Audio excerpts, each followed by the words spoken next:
I'm Sam. Welcome to Baseline Unknown. Baseline Unknown will be showing you the most raw and real parts of being chronically ill. We will do our best to add every trigger warning necessary, but it is possible that we could miss something. Please proceed with caution and stop engaging if certain topics begin to trigger you. Your mental and physical health is what matters most. If you are not ready for this type of content, please listen to your body and come back when you are ready. Nothing stated by Baseline Unknown or Winner to Champion will ever be medical advice.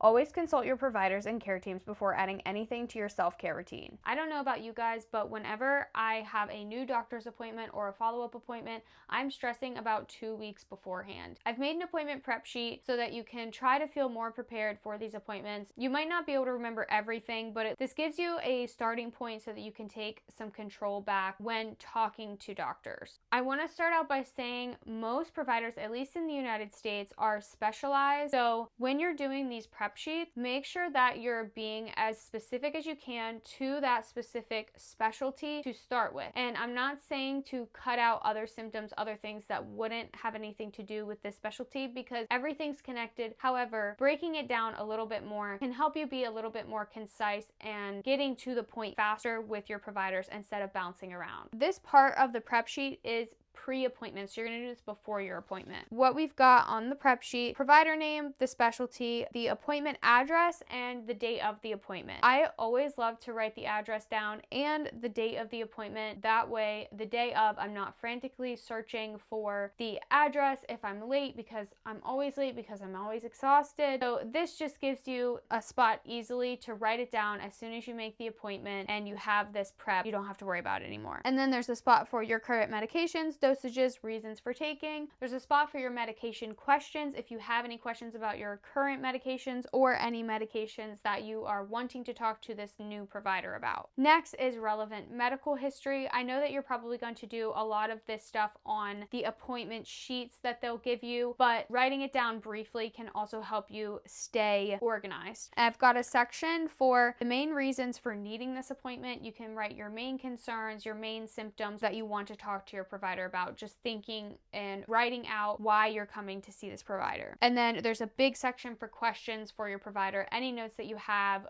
over the however many months or weeks or years you're waiting for these appointments, you can write them all down so that you're not forgetting them. Next, I have a section where you're describing what pain you're having, and I would be, again, specialty specific in the beginning. Start with that, then move into all of your other stuff. You can section it out if you want to. There is a section on here where you can even highlight or color in where you're having your pain, and you can put the type of pain, like stabbing, itching, burning, those types of things you can put in that section to try to paint a picture for your provider when you're going into these appointments. There's another section for pain questions if you have any questions you want to ask about your pain. Then I put a section for the symptoms that are affecting you the most. Even if it's not the specialty, I would put the ones that you are most concerned about, but then after that, put specialty specific stuff and then list all of your symptoms. Then symptom questions, things that you have questions for your provider about that have to do with your symptoms. Now we have the during appointment sheet. This is where you can kind of take the pre-appointment sheet and write all of your questions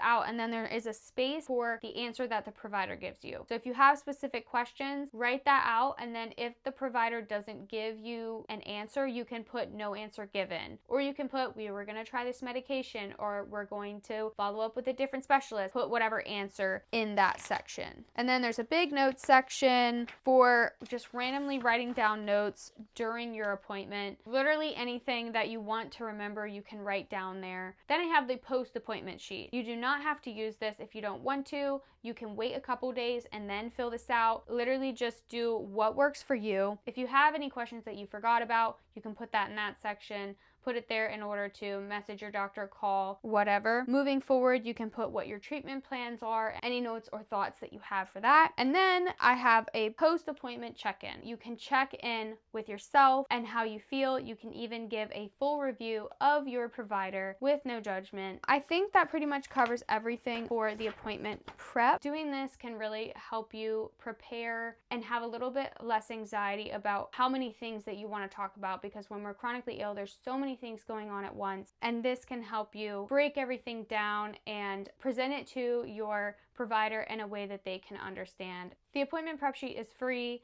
and it is in my bio and the caption. You can download it onto GoodNotes or any comparable app for a tablet that you can write on, or you can use it as a template in your journal, in your calendar, wherever works for you. This just gives you a starting point to make it your own. Don't forget to like and subscribe. Episode 2 of Baseline Unknown, Living Undiagnosed will be out Thursday, February 5th, so don't forget to check that out. And I think that's everything. So, love you. Bye.